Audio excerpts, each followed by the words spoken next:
This is me before Wicked for Good. This is me after Wicked for Good. It was fine. Okay, it's time. Let's talk about Wicked for Good. Welcome to Teacup for One. My name is Matt and I have 2 degrees. And friends, if you know me by now, you know how important Wizard of Oz is to me. You know how important musical theater is to me. You know how much I love Wicked. I have been anticipating Wicked for Good for years. And now it's here. And now I've seen it. Admittedly, a little bit later than everybody else because A, Universal didn't invite me to any advanced screenings, but B, I'm currently working on an island. Yeah, I'm on an island. And getting to a movie theater proved very difficult, but I did it.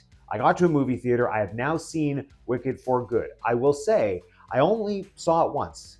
At this time last year, when I did my review of Wicked Part 1, I watched that movie 4 times in one day, and I loved every single minute of it. Now, I loved every single minute of watching Wicked for Good, but could I have done that 4 times? Well, we'll get into it. Okay, let's go. Let's talk about Wicked for Good. I am going to start with a short spoiler-free review, or I guess more accurately, a short specifics-free review, because I don't know what people consider spoilers, but here we go. Specifics-free review. This movie, it had the same level of top-tier craftsmanship as the first film. It was beautiful to look at. The performances were all stellar, but I think it went on for too long, and it has a lot of the same problems as Act 2 of Wicked on stage, only there was more filler drawing those problems out instead of adding expository material that would have helped strengthen character motivations and made a stronger film. I also think the PG rating restricted this movie from going as far as it should have for it to be effective, for it to be good. Okay, now let's get into the spoilery specifics. And I'm going to preface this by letting you know, yes, I did enjoy my time watching this movie. As a lifelong Oz fan, I still love and appreciate that this franchise exists. But also as a lifelong Oz fan, I have a lot of thoughts about what didn't work. And so that means that this review might seem overwhelmingly negative, but I still thoroughly enjoyed the movie. Okay, so that said, let's dive into the first segment of this review, which I'm going to call 5 things I loved and 5 things I didn't love. First thing I loved, the political drama in the first 20 minutes of the film. Every day more Wicked. I've thought a lot about what makes Wicked so good and so unique as an alternate retelling of a familiar story. And it's the fact that Wicked is congruent with the themes that come from the source material. You know, I've seen a lot of arguments that people don't like these stories, these films, reframing villains as heroes, i.e. Maleficent. And that's exactly what Wicked is doing. But I think the difference here is that Wicked is going back to the core themes that L. Frank Baum was writing about when he wrote The Wonderful Wizard of Oz. The core concept of that book and that series is that this is a fantasy realm that's pretty well upheaved when the most unremarkable man ever shows up and destroys this matriarchal utopia that they had. And that is a narrative that exists in the background of Dorothy's story. And here, it's putting that at the forefront. I think the opening sequence of this film did a remarkable job at showing us something familiar, like the Yellow Brick Road, but also showing us just how destructive it is and how harmful it is to the animal community. And I think seeing those animals being forced to help build the Yellow Brick Road was one of the most powerful and one of the most disturbing images in the whole film, because the first film so strongly established that animals in this universe are peers of humans. And so to go into this movie, seeing them treated like animals, that was a level of darkness that I wish the whole film had followed through with. Number 2, Ethan Slater as Bach/spoiler warning, Tin Man. This is what an Oscar-worthy supporting performance looks like. To go a little bit off topic, the supporting acting categories, actor and actress at the Oscars, has just become so skewed over the past decade or two. I feel like it started when Jennifer Hudson was lobbied for supporting actress in Dreamgirls over lead actress, because like at this point, it's not even about what those categories mean. It's about getting an actor an Oscar. But Ethan Slater's performance in this movie is, in my opinion, the epitome of what an Oscar-worthy supporting performance looks like. He doesn't have a ton of screen time. He's not the main focus of the story, but he is still giving this absolutely deep, dark, emotionally invested performance that stuck with me, and I think stuck with a lot of people. Despite all the criticism I've seen of this movie, Ethan Slater is kind of rising to the top as one of the best things about it, and rightly so. Again, another example of the movie going all the way in terms of darkness, which the rest of the movie didn't really follow suit with. Number 3, Wonderful. I'm not kidding. I know this might be a hot take. I loved Wonderful and how it was reworked in the film. On stage, we all know it's the pee break moment. In the movie, it was really the only moment when I felt the emotional conflict between Glinda and Elphaba totally pay off. I mean, hear me out. First, this sequence is a reminder that the wizard is a dictator, and the film nerd in me loved seeing the homage to Chaplin's The Great Dictator, but the sequence's power came from seeing Glinda being on his side. It's so clear that she made her choice, but also clear in terms of what that means and how she's benefiting from it. And the fact that she's opening up the invitation to Elphaba to join her, it felt so true to the messy, complicated dynamics that come out of politics, forcing people to pick sides and make choices. And like that's what Wicked is all about. And this scene established that for me in a way that we haven't seen before. Number 4, the moment Elphaba discovers the animals locked up behind that picture in the Emerald City. This is one of the few moments I think Cynthia went full Wicked Witch. It's something I wish we had more of throughout the film. And it plays into one of my bigger criticisms of the movie. I wanted to see more moments of Elphaba giving into her anger, because this moment was terrifying. It was emotionally resonant. It showed potential for Elphaba being the Wicked Witch. Instead of her just being a sympathetic character who's misunderstood, she is somebody who deals with anger for very valid reasons that push her over the edge. And I would have liked to have seen more of that in the lead up into No Good Deed. But this moment, Cynthia was so good, so good. The number 5 thing I liked, and this might be a cop-out, but I don't care, the craftsmanship. Literally every department, the cinematography, the sound, the production design, the orchestrations, even the acting, everything that was wonderful in the first movie was still wonderful in this movie. The orchestrations were epic, the production design, Paul Tazwell's costumes were so gorgeous. The acting was mostly all Oscar-worthy. So with so much good stuff going on, why was this movie a little bit of a letdown? I think it comes down to the screenplay, the direction, and also the fact that this movie had to work within the confines of the American PG rating. I also think there was a lack of focus on whose story this movie actually is. And that's kind of been an ongoing debate with Wicked overall. Is it Elphaba's story or Glinda's or both? Anyway, that leads me into my 5 least favorite things about Wicked for Good. Number 1 being, which witch is this movie about? I'm going to give my 2 cents. I think Wicked Part 1, the first movie, is Elphaba's story. And their Oscar campaign confirms that, because Elphaba was campaigned as the leading role, Glinda was campaigned as the supporting role. And for that movie, that makes sense, because once you hit Defying Gravity, Elphaba has basically completed her character arc. Act 1 is where she learns the most, Act 1 is where she grows the most. The second part of Wicked is intrinsically Glinda's story, because that is the half where she learns the most and where she grows the most. If For Good had fully embraced that it is in fact Glinda's story, Glinda's perspective, I think it would have led to a more focused and more successful standalone film. Instead, it felt like this movie was being pulled in all different directions. And so I found it really hard to have the same level of emotional investment in the Glinda-Elphaba relationship than I did in the first movie. And that said, I know it kind of feels like sacrilege, but I could have done without the additional Elphaba filler showing her in the treehouse, singing to the animals. I would have preferred that screen time had been dedicated to fleshing out other plot points and almost keeping her side of the story more ambiguous. And that actually ties into my next point.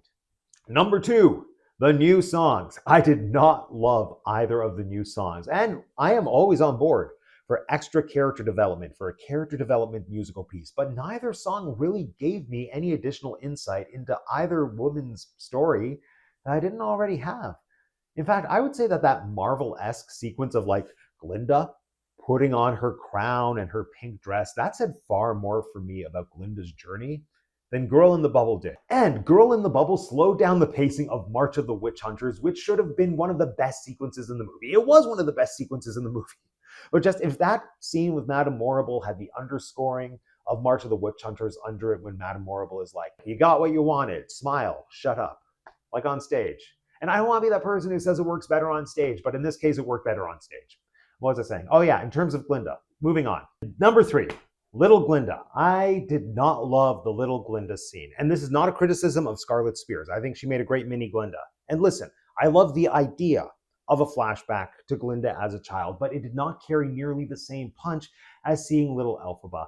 And I think that's because the flashback was trying to accomplish the same thing in the same way, without regard for the fact that Elphaba and Glinda are two very different characters. Seeing little Glinda struggle with insecurity is very, very different from seeing little Elphaba struggle with insecurity. The purpose of little Elphaba was to show us what adult Elphaba had to overcome in order to find her power and fully come into herself. For Elphaba, that meant overcoming a lifetime of judgment and prejudice and the insecurity that stemmed from that. But what is the Glinda equivalent? To my mind, it's overcoming taught prejudices and learning to recognize her privilege so that she can actually be a good person. And to serve that, I think little Glinda needed to be a lot more brat, like not in the cool way, but literally like a lot brattier. I think she needed to provide some kind of scene that gave adult Glinda a moment of reflection that led to regret, like, oh, I can't believe I acted that way. I can't believe I saw the world this way, as a building block towards her getting to where she needs to go to in this movie, which is understanding truly what it is to be good. Yeah, I think that just would have hit me harder than seeing little Glinda not being able to do a magic trick. Oh, also, is this movie trying to imply that Glinda's magic is making rainbows? Because I don't. No. Like, just no. The first movie had so many rainbows that, like, if Glinda's power is making rainbows, she would have had to have been connected to all those rainbows. And I know for a fact, like, she didn't make the rainbow in The Wizard and I. So just, anyway, moving on. Number 4, and this is the big one, the Wicked Witch of the East scene. Almost every issue I have with Wicked for Good stems out of the Wicked Witch of the East scene. And before I dive in, I want to say I don't have the same issues with this scene that a lot of other people seem to have, i.e. Marissa Bodie. Would I have preferred that we got something on the soundtrack closer to Nessa's big, belty, mentee bee that we get in Wicked on stage? Of course. But I think Marissa Bodie gave a pretty decent performance. I think she's a solid actor. I truly don't understand why the internet has decided to turn her just saying the name Bach into a meme. And there's going to be so many more after this movie because she's screaming it on the Yellow Brick Road. But listen, Nessa's not a likable character, but the movie also made Nessa's motivations confusing, which I do not think set Marissa Bodie up for success. Okay, this is the scene that should have redefined the entire movie.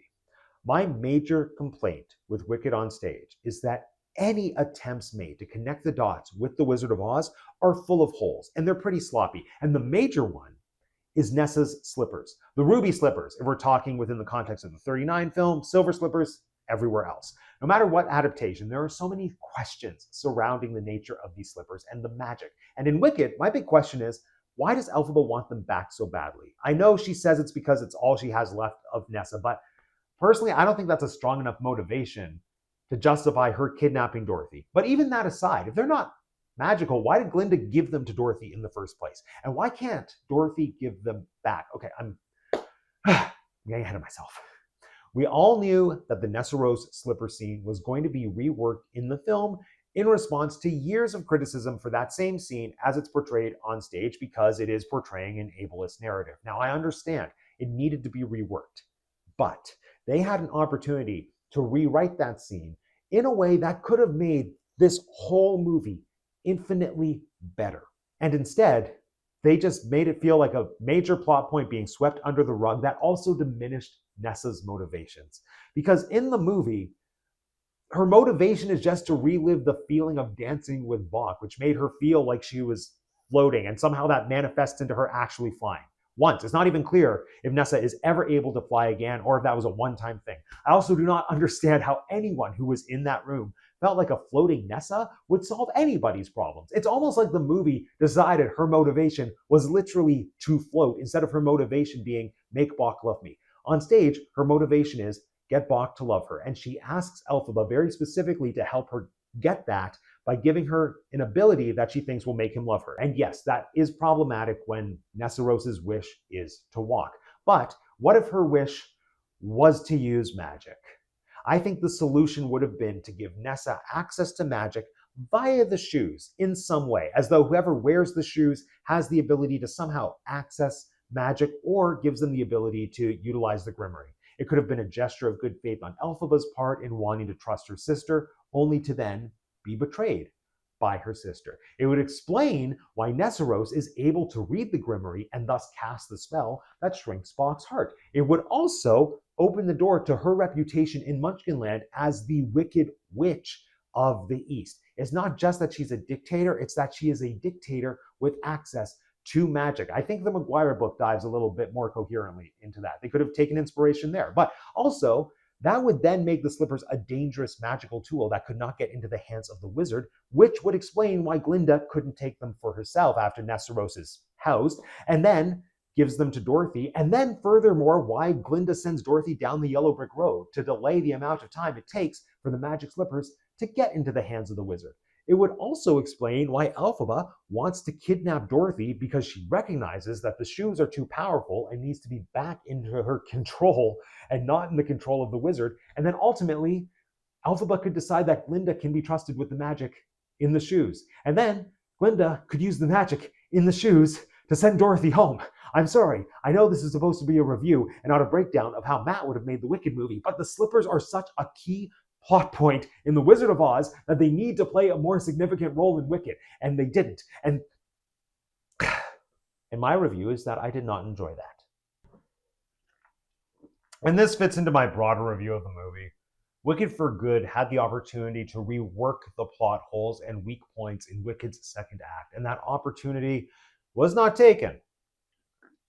Instead, this movie just kept all the plot holes and it stretched them out and added filler. It didn't add much. Speaking about not adding much, number 5, least favorite thing, I didn't like the CGI. At least the CGI felt more apparent to me in this film.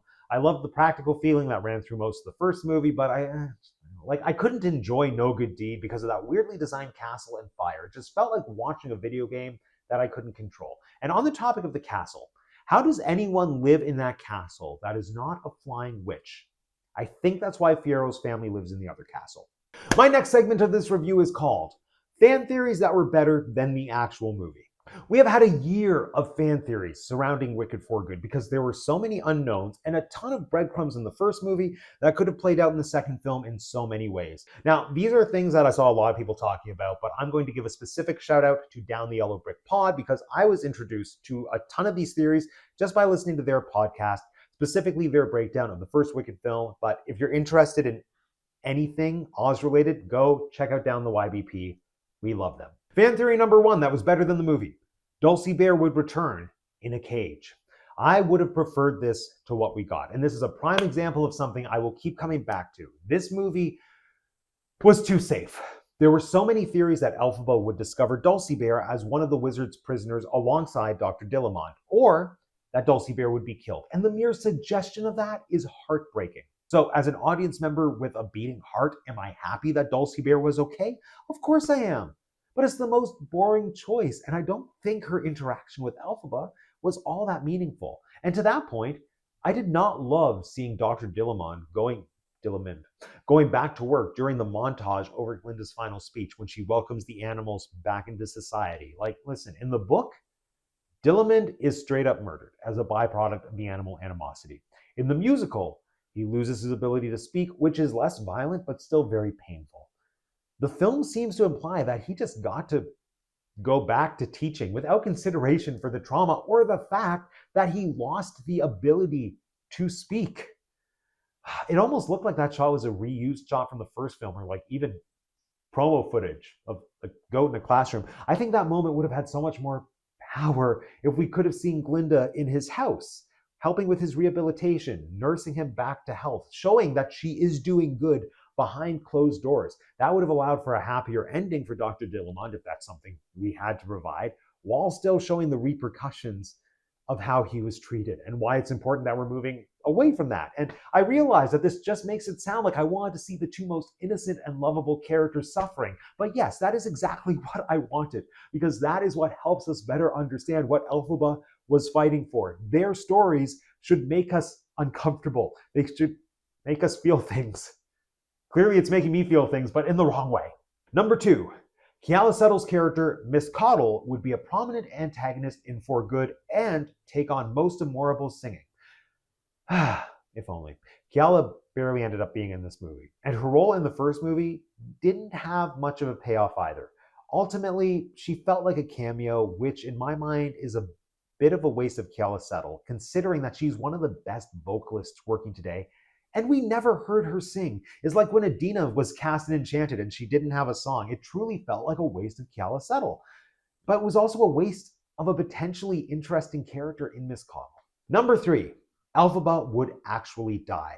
This is a long shot, but I wouldn't have hated it if it was what happened. I haven't been able to get through the Gregory Maguire book, admittedly, but my understanding is that Elphaba's death is left ambiguous, as is Fiyero's fate, and I would have preferred some variation of that in this film, giving her a Catwoman-like ending, Batman Returns. Just a slight implication that she survived without confirming it outright. Because I'm going to bring it back to something Gregory Maguire said in his interview on Down the YBP.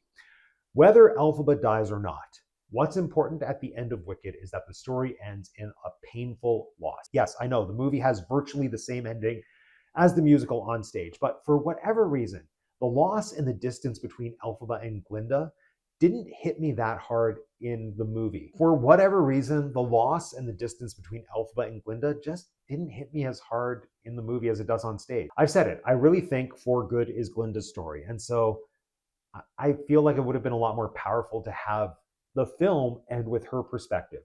She doesn't know if Elfie survived, and so we as the audience members also shouldn't know if she survived. Like, imagine if that split screen door shot that the internet's losing their mind over was the last time we saw Elphaba's face, save for the flashback. That would just dig into my heart. And what would we lose if they went with that choice or a variation of that choice? Fiyero as a scarecrow, and I would have been okay with that. That's my new sleep paralysis demon. Number 4, Toto on a leash. When we saw Toto on a leash in the trailer, people went nuts. They lost their minds. And there were so many cool theories hitting the internet that the leash would be why Elphaba had a vendetta against Dorothy, because she would see Dorothy as someone who is oppressing an animal. And that is far more interesting than what the movie gave us, which was just a dog on a leash. I mean, I was kind of okay with it because as a lifelong cat person, I've always felt anxious about Toto just running around free, but I guess dogs don't run away. And this goes back to what I've already said. This movie had a golden opportunity to fix one of the musical's plot holes, specifically the one connecting Dorothy, the slippers, and Elphaba's kidnapping. We know Elphaba needs to get to a point where she kidnaps Dorothy and locks her in a cellar. Like, that's just Wizard of Oz. That has to happen. That motivation has never sat well with me because it's just glossed over in the musical. And yes, it's because, oh, give me back the shoes. But sending out your flying monkeys to kidnap a child is not really something that you can just gloss over. Putting the slippers aside, like the movie did, there could have been something really interesting in the act of kidnapping Dorothy, where Dorothy became essentially a hostage, because in Elphaba's eyes, she was helping the wizard and was complicit in animal oppression, and that both fits Elphaba's motivations while pushing her over the edge into actual wicked territory, because again, she kidnaps a child, and it felt like the movie, like on stage, was just playing that moment for laughs. And now, friends, we move into the final part of my review, answering questions from viewers like you. I put out a call on Instagram basically asking if there are any questions that you wanted to pick my brain about with regard to this movie. So now I'm just going to basically answer the questions I haven't already addressed earlier. The first being, how do you feel about how the film handled Dorothy? I've thought about this a lot, and this is where I'm at right now. I think how they showed Dorothy was perfect, but how they utilized Dorothy was flawed. I have a 40-minute video basically explaining why I felt showing Dorothy's face would have been a mistake, and in that regard, I'm glad John M. Chu agreed with me. But I also think the character could have been handled in a much better way, because as it stands, she is kind of treated like a walking joke. It feels like it's less about honoring Dorothy's story as one that is truly happening adjacent to the events of Wicked, and more about poking fun at the character with the assumption that everyone watching the movie already knows her story. My prime example is the moment with the wizard's balloon near the very end of the film. By that point, Glinda has resolved to be good. She's banished the wizard from Oz, and she's standing on the balcony of Emerald City, seeing his balloon flying away without Dorothy, while we hear Dorothy crying, "No, no, please, please, I want to go home. Don't leave without me." And then we get that line from the trailer, "Ugh, it's always something with that girl." And yes, that's comedy gold, but it also invites so many more questions. How is Dorothy getting home? Because this movie established that the slippers are basically useless. Also, did Dorothy's story come to any kind of resolution, or is she just stuck in Oz forever now? This is yet another example of how this movie had a chance to connect Wicked to the Woz narrative, but it didn't. Dorothy may not have been a main character in this film, but her impact on all of the main characters is undeniable, and this movie would have been stronger if it faced the challenge of embracing that rather than just using her as a figure for self-referential comedy. Next, thoughts on Michelle Yeoh as Madame Morrible. This seems to be a hot take. I did not mind Michelle Yeoh as Madame Morrible. It is impossible for me to get Broadway Morrible out of my head, specifically Carol Shelley. Anytime I put on a slime tutorial of the original Broadway cast, I'm just in awe of everything Carol Shelley does. Specifically when she yells Wicked Witch in Act 1 and in Act 2 when she tells Glinda to smile and shut up. Perfect. No notes. Michelle is an adjustment, but I truly think she works for this film, for both films. I don't mind that she's not a singer, and I also think she embodies so much of what Oz is in this universe, because Madame Morrible is the one main character who represents the pre-Wizard generation of Oz. I feel like that's grounded so well in Michelle's performance. Her Morrible has this sense of history, grandeur, and weight that I think would have been lost with most other actors. That said, as I've already mentioned, I do think there was a missed opportunity to utilize Keala Settle for vocals and for the campier elements that Morrible brings on stage. Like, it could have been perfectly balanced, as all things should be. Next, do you like Wicked for Good better than Wicked? No. No, I think that's obvious by now. I think pairing both films together as a super film is the ideal scenario, but this is what it comes down to. Wicked Part 1 works as a standalone movie. Wicked for Good doesn't. And that's always been the case. Act 1 is just better, and Universal Studios Japan even proved with their condensed version of Wicked that Act 1 can work on its own and pack the entire emotional punch of the show if you just tack For Good onto Defying Gravity. One of the main points of Act 2 on stage is just the novelty of how the narrative ties into The Wizard of Oz, and that's truly not enough to support a whole standalone movie. But I will say I do love the franchise that these films have launched, and I hope it means we get to see more movies going forward in this Oz universe, or a theme park land. You know, it would be risky and really interesting if they actually tried to tackle the original Oz story, Dorothy's story, within the Oz universe, utilizing Tin Man Bach and Scarecrow Fierro, and just showing us how that narrative fits into Wicked, because Wicked for Good certainly didn't do that. And finally, who would you cast instead of Ariana and Cynthia? Years ago, at this point, I made a video fan casting the Wicked film before any casting was announced. And first and foremost, before I answer the question, I'm going to eat my words because I think I said I do not want Ariana Grande in the movie. And if I didn't say it, I was definitely thinking it. Now, admittedly, I thought she would be campaigning for Elphaba, but it doesn't matter because what she ended up doing with Glinda was gorgeous. And just knowing how much love and respect she had for the source material makes it even better. I think she gave an Oscar-worthy performance, truthfully, in both movies. And I think the casting choices across the board for Glinda, Elphaba, as well as all the supporting roles was top tier. I would not change a thing. But to answer the question, when I made my video fan casting Matt's choices for Wicked, my picks were Ariana DeBose for Elphaba and Ashley Park for Glinda. And I still think that pairing would be phenomenal. I also had the idea of using Joel Grey as the voice of Dr. Dillamond. I would have loved to see that as well. All right, friends, and there it is. My thoughts on Wicked for Good. As I said, I have only seen it once, so I am going to see it at least 2, if not 20 more times. And I'm really interested to see how it pairs with the first Wicked movie. So my thoughts may shift, they may change, but as of now, that's what I think. What do you think? And also, let me know in the comments, which of my hot takes from Wicked for Good do you agree with the most or disagree with the most? Let's start a fight in the comments. Why not? I don't actually want that. If you want to be the first person to know when I release more videos talking about Wicked, Disney, Shakespeare, pretty well anything I want, make sure you subscribe to the channel if you haven't subscribed already. If you haven't subscribed already, it's super easy. All you have to do is click on my face. Thanks for joining me today, everyone. My name is Matt, and I have 2 degrees, and that's the T Cup for one. Oh, no good deed punished.